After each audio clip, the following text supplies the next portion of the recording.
हम लोग last class में बात हम लोगों ने की थी, एस्ट्रोसैट के बारे में बात कर रहे थे। एस्ट्रोसैट के अचीवमेंट्स के बारे में बात करनी थी। तो एस्ट्रोसैट के अचीवमेंट्स के बारे में बात करने वाले थे।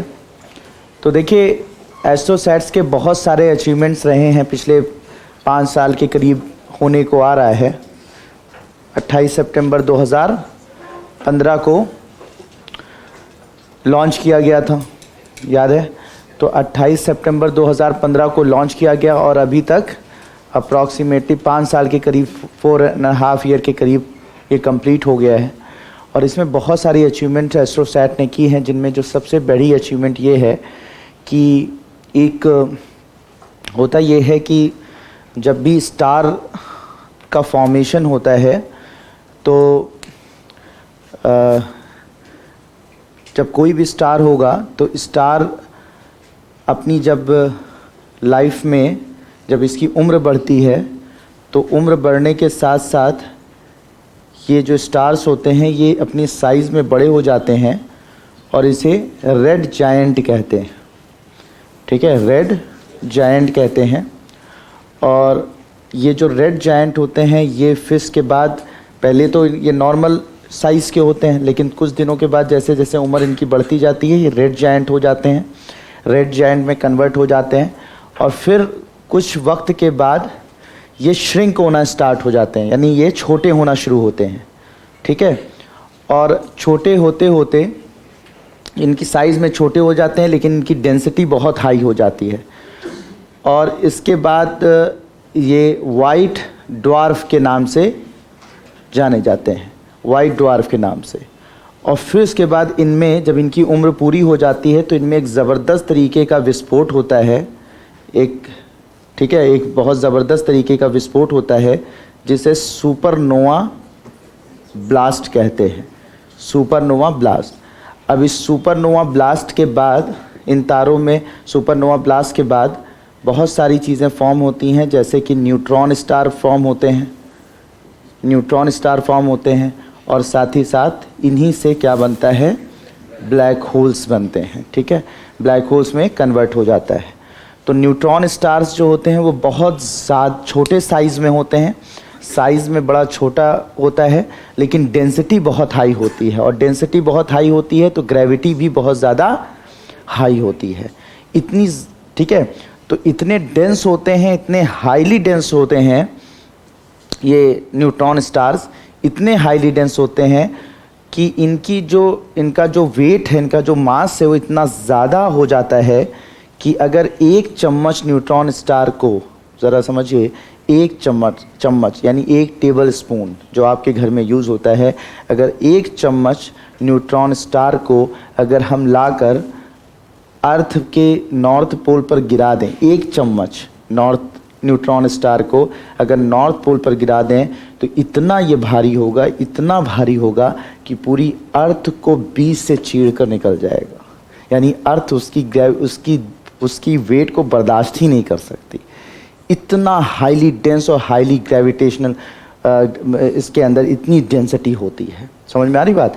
तो इतना ज़्यादा डेंस होता है। और ये कब बनता है? After supernova blast. Supernova blast क्या मैंने बताया? एक स्टार यानी एक तारा जो होता है जब अपनी उम्र के आगे बढ़ता है तो किस में बदल जाता है? साइज़ में बड़ा हो जाता है, रेड जायंट या रेड सुपर जायंट में बदल जाता है।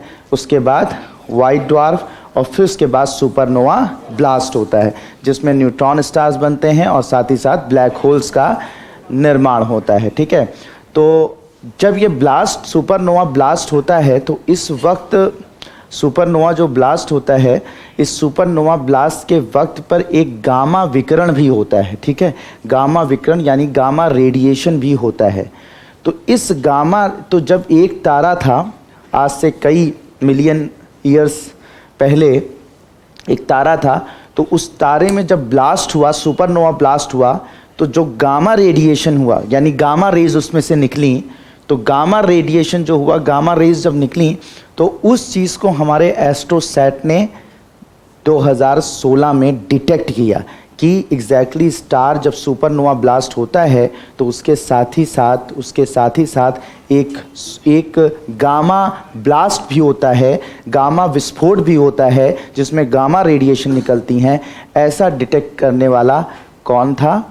एस्ट्रोसैट। यानी हमारा जो एस्ट्रोसैट है वो सैटेलाइट ने गामा रे विस्फोट को एक तारे में होते हुए देखा। कब? 2016 में। तो ये एक अचीवमेंट रही किसकी? एस्ट्रोसैट की। तो इसको नोट कर लीजिए।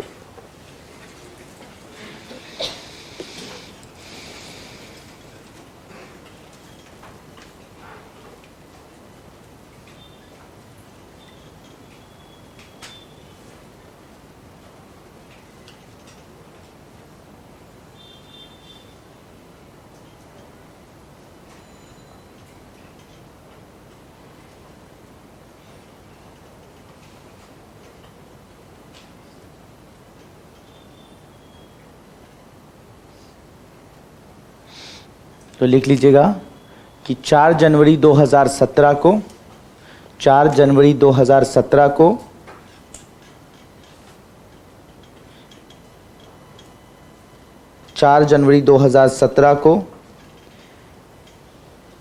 एक तारे में सुपरनोवा विस्फोट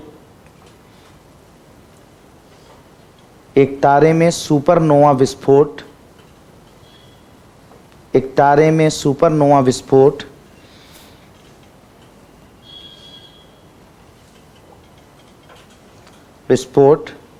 में गामा विस्फोट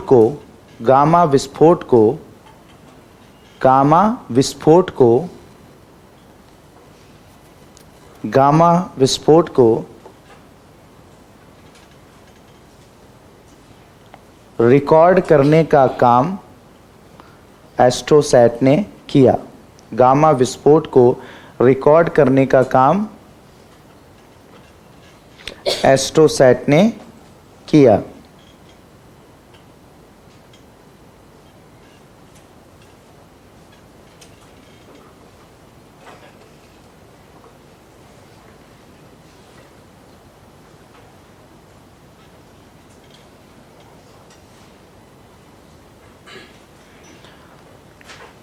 ठीक है, तो ये एक पहली अचीवमेंट रही जो जनवरी 2017 में देखी किसने? हमारे एस्ट्रोसैट ने।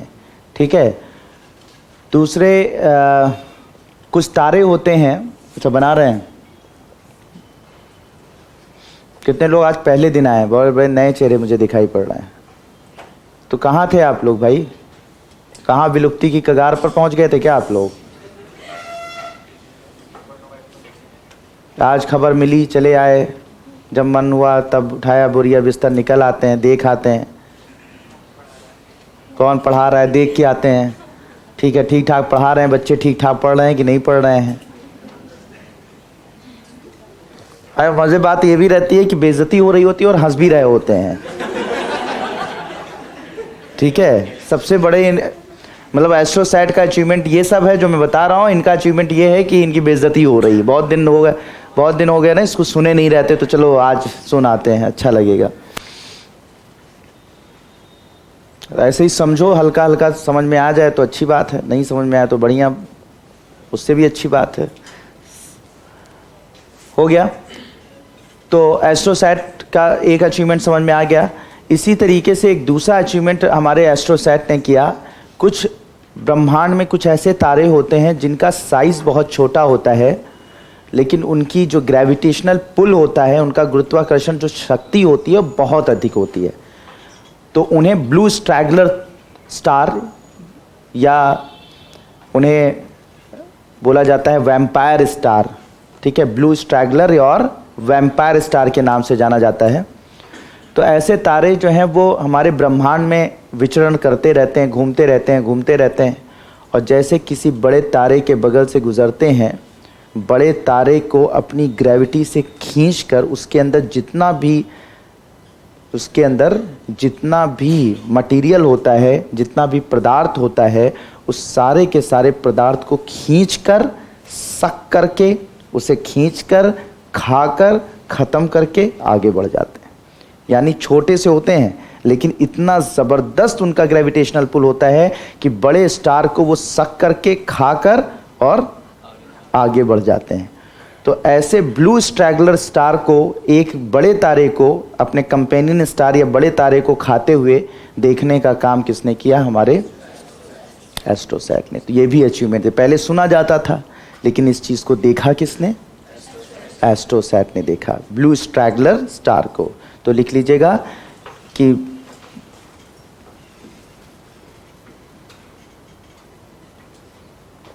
ठीक है, ब्लू स्ट्रैगलर स्टार लिख लीजिएगा कि 6 बिलियन वर्ष पुराने 6 बिलियन वर्ष पुराने ब्लू स्ट्रैगलर तारे, ब्लू स्ट्रैगलर तारे, ब्लू स्ट्रैगलर तारे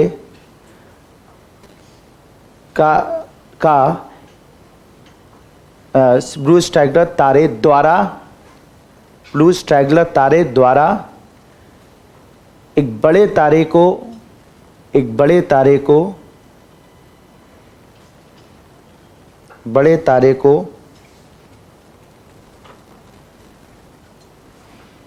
तारे को इस तरह से लिखेंगे नहीं समझ नहीं पाएंगे। बड़े तारे का, बड़े तारे का द्रव्यमान और ऊर्जा, द्रव्यमान तथा ऊर्जा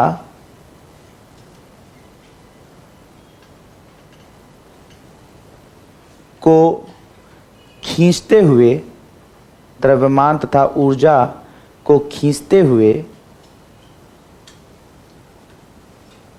और उसे समाप्त करते हुए, खींचते हुए और उसे समाप्त करते हुए एस्ट्रोसैट ने रिकॉर्ड किया, एस्ट्रोसैट ने रिकॉर्ड किया।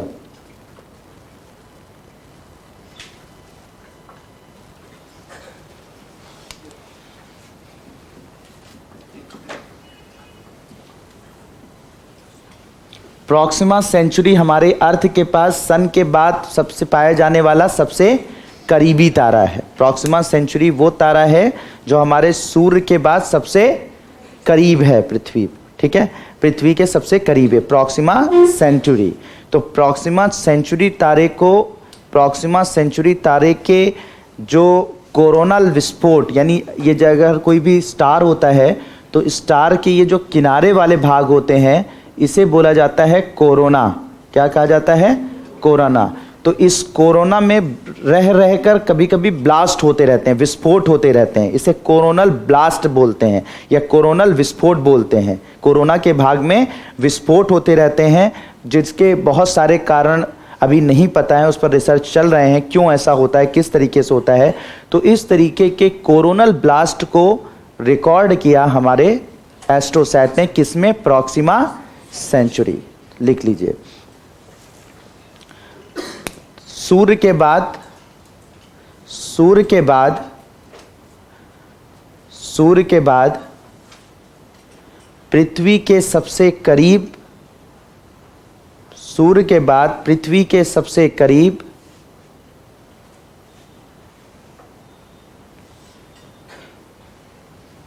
तारे, तारे प्रॉक्सिमा सेंचुरी में, प्रॉक्सिमा सेंचुरी में,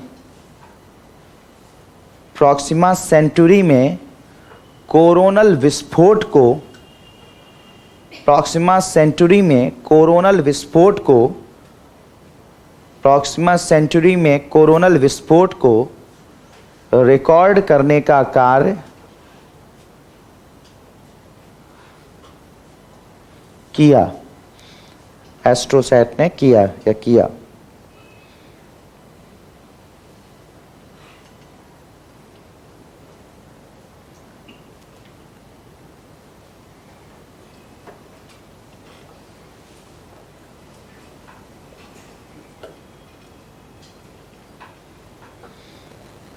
ठीक है। अब देखिए, जो स्टार्स होते हैं, बहुत सारे मिलियन बिलियन स्टार्स जब मिल जाते हैं, तो ये जो मिलियन बिलियन स्टार्स मिलकर एक गैलेक्सी बनाते हैं। ठीक है, मिलियन बिलियन स्टार्स मिलकर क्या बनाते हैं? गैलेक्सी। और ऐसी बहुत सारी गैलेक्सी, बहुत सारी जब गैलेक्सीज आपस में मिल जाती हैं, तो ऐसी बहुत सारी गैलेक्सी मिलकर गैलेक्सी क्लस्टर बनाती हैं, गैलेक्सी क्लस्टर बनाती हैं। और फिर ऐसी अरबों गैलेक्सी क्लस्टर मिलकर हमारा एक यूनिवर्स बनता है। समझ रहे हैं ना? ठीक है, तो आप ज़रा सोचिए हमारा यूनिवर्स कितना बड़ा है। ठीक है, हम लोग यहाँ छोटे से एक बड़े वाहियात से तारे के, मतलब ये जो तारा है ना, सूर्य है ना, ये हमारे ब्रह्मांड में मतलब जो सबसे गंदे, सबसे मलिच टाइप के तारे होते हैं ना, उनमें कंसीडर किया जाता है, जिसकी औकात इतनी भी नहीं है कि बाद में ब्लैक होल बन सके, जिसमें सुपरनोवा ब्लास्ट हो सके।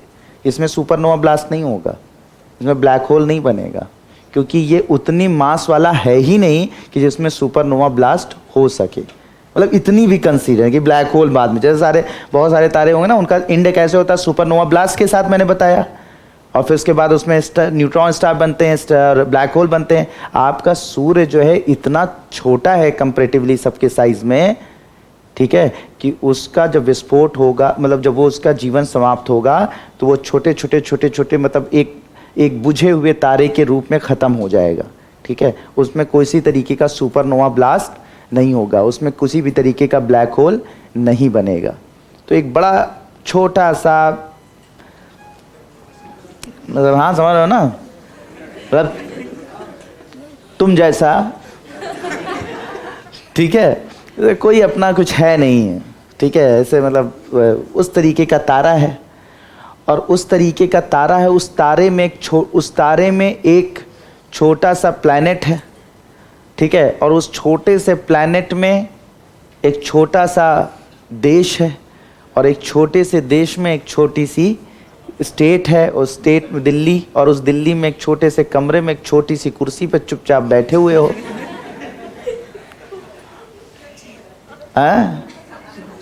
अरे भाई, अगर ब्रह्मांड के स्तर पर देखो तो तुम तुच्छ ही हो, मतलब उसके साइज के हिसाब से देखो तो क्या तुम्हारा कोई कंसीडरेशन है? कुछ नहीं, कोई वही नहीं, मतलब धूल के कण के बराबर भी नहीं है। अगर एक समुद्र के किनारे चले जाओ तो जितनी रेत हो, तो रेत से भी मतलब कहीं कोई कंसीडरेशन ही नहीं है। इतना बड़ा ब्रह्मांड, ठीक है, इतना बड़ा ब्रह्मांड तो वही है, और इसी कुर्सी पे बैठ कर इतना भौकाल टाइट करते रहते हो, ये कर देंगे, वो कर देंगे, ये उखाड़ देंगे, वो उखाड़ देंगे, ठीक है, दुनिया जीत लेंगे, ऐसा कर देंगे, कोई एक दूसरे से टच हो गया, पता लगा आज तुम्हारा मर्डर हो जाएगा क्योंकि तुमने मुझे धक्का दे दिया, बम मार दे। तो मतलब मैं ये कहना चाह रहा हूँ कि इंसान जो है इतना इंटॉलरेंट है, जबकि एग्जैक्टली उसका कुछ अस्तित्व नहीं है। मतलब अगर देखा जाएगा इस ब्रह्मांड इतना बड़ा है कि उस ब्रह्मांड के सामने उसका वैसे बहुत बड़ा अस्तित्व है, लेकिन एग्जैक्टली ब्रह्मांड के सामने उसका कोई अस्तित्व नहीं। एक छोटा सा अगर 2-3 किलोमीटर बड़ा एस्ट्रॉइड, 2-3-4 किलोमीटर बड़ा एस्ट्रॉइड, 2-3-4 किलोमीटर के बराबर का एस्ट्रॉइड, क्या कहते हैं, उल्का पिंड, अगर तुम्हारे ऐसे पृथ्वी के बगल से गुजर गया करीब से, ठीक है, और कहीं टक्कर मार दिया तुम्हारी पृथ्वी को, तो तुम सब यहीं पर सब खत्म, वहीं जहां बैठे हो वहीं बैठे रह जाओगे। तुमसे बड़े बड़े थे पहले, वो थे ना वो डायनासोर, तुमसे बड़े बड़े साइज में थे, कहते जब चलते थे धरती हिलती थी, क्या हुआ, एक एस्ट्रॉइड आया खत्म। तो तुम्हारी क्या है, लेकिन सोचिए हमारे अंदर ईगो कितनी है। मैं ये बताऊँ कि इतने इंटॉलरेंट हैं, एक दूसरे की जान लेने पे लगे हुए हैं, हिंदू मुस्लिम सिख ईसाई, उनको काट देंगे, उनको चीर देंगे, ठीक है, उनका खून निकाल लेंगे, ठीक है, बात समझ ना, ये क्या कहते हैं, ऐसा हो जाना चाहिए उसको। तो आदमी अगर हम लोग अपनी चीज़ें देखें तो एग्जैक्टली अगर हम अपनी पहचान कर लें कि एग्जैक्टली हमें इस दुनिया में कंस्ट्रक्शन के लिए बनाया गया है, हमें कुछ पॉजिटिव चीज़ करने के लिए बनाया गया है, ये निगेटिविटी के लिए नहीं बनाया गया। अगर इस चीज़ को कंसीडर कर लें, और जब आपके अंदर ईगो आने लगे तो अंदर सोच लीजिए कि एग्जैक्टली आपकी औकात क्या है, कुछ नहीं। एक हल्का सा कहीं जा रहे हो, एक हल्का सा वो पता लगा स्कूटर ने टक्कर मार दी टेढ़े, ठीक है, पता लगा कि कहीं नाले में पाए गए। तो आप जरा सोचिए, तो अपने ईगो को, जब ईगो आपकी बढ़ने लगे, जब आप एक दूसरे को बर्दाश्त करना, मतलब जब एक इंसान दूसरे इंसान को बर्दाश्त करने के लेवल पर ना हो कि भैया हम बर्दाश्त नहीं कर पा रहे इनकी बात, तो अपने आप को कंसीडर करो कि एग्जैक्टली हम हैं क्या यार इस दुनिया में। कितने 40-50 साल, यहाँ बिलियन ईयर्स की बात हो रही है, बिलियन ईयर ऐसे बात हो रही है 6 बिलियन ईयर पूर्व पहले, तो ऐसी बात हो रही है। वहाँ पे कुछ साल 40-50 साल 60 साल जिंदा रहने वाले हो तुम, इसी में कुछ अच्छे काम कर लो कि दुनिया रहती दुनिया तक तुम्हें लोग जाने, कुछ बेहतर करें, कुछ अच्छा करके जाओ कि जिससे तुम्हारे मरने के बाद भी दुनिया याद रखे। और पता लगा यहीं पर लड़ झगड़ के जाओगे, कौन याद रखेगा, समझ में। तो हमेशा अपनी ईगो को कभी भी, मतलब अपने कामयाबी, अपनी पॉजिटिविटी के सामने मत आने दिया करो।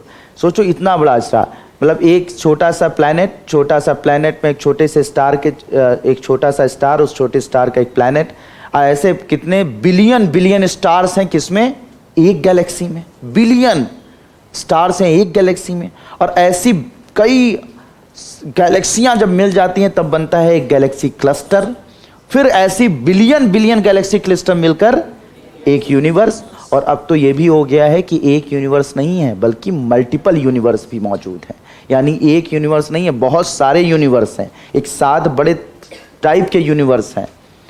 समझ में आ रही बात। ये भी हो गया कि यूनिवर्स, सोचो ब्रह्मांड कितना बड़ा है। एक ब्रह्मांड हम जानते थे, अब तो लोग बता रहे हैं कई ब्रह्मांड होते हैं, फिर उसके आगे भी क्या होता होगा अभी हमें नहीं पता, समझ रहे ना। तो आप जब इन सब चीज़ों को देखिए तो लगता है कि ब्रह्मांड इतना बड़ा है, और ब्रह्मांड में हो सकता है हम अकेले थोड़ी ना, हम कोई स्पेशल थोड़ी ना उतार दिए, इससे पता नहीं कितने लोग हों, पता नहीं कितने धरतियां हों जहां पर एग्जैक्टली जीवन मौजूद हो सकता है तुमसे ज़्यादा डेवलप हो। बात समझ में आ रही है। तो ब्रह्मांड बहुत बड़ा है, इसका कोई मतलब इसकी मतलब कह सकते जितना हम जानते हैं उससे कहीं ज़्यादा है, और कई रहस्य अभी खुल रहे हैं। तो ऐसे जो गैलेक्सी क्लस्टर को, 3 गैलेक्सीज के आपस में क्लस्टर्स को आपस में मिक्स होते हुए, गैलेक्सी क्लस्टर्स को आपस में जुड़ते हुए और एक बड़ा गैलेक्सी क्लस्टर बनाते हुए देखा किसने, एस्ट्रोसैट ने। तो ये लिख लीजिए गैलेक्सी क्लस्टर्स, लिखिएगा सितंबर 2018 में, जुलाई 2018 में, जुलाई 2018 में 800 मिलियन लाइट प्रकाश वर्ष दूर, 800 मिलियन प्रकाश वर्ष दूर, 800 मिलियन प्रकाश वर्ष दूर 3 गैलेक्सी क्लस्टर को, 3 गैलेक्सी क्लस्टर को आपस में मिलकर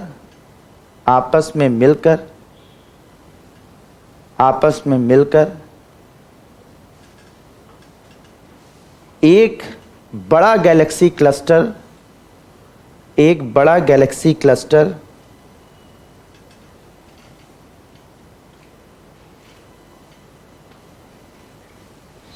बनाते हुए एस्ट्रोसैट ने रिकॉर्ड किया,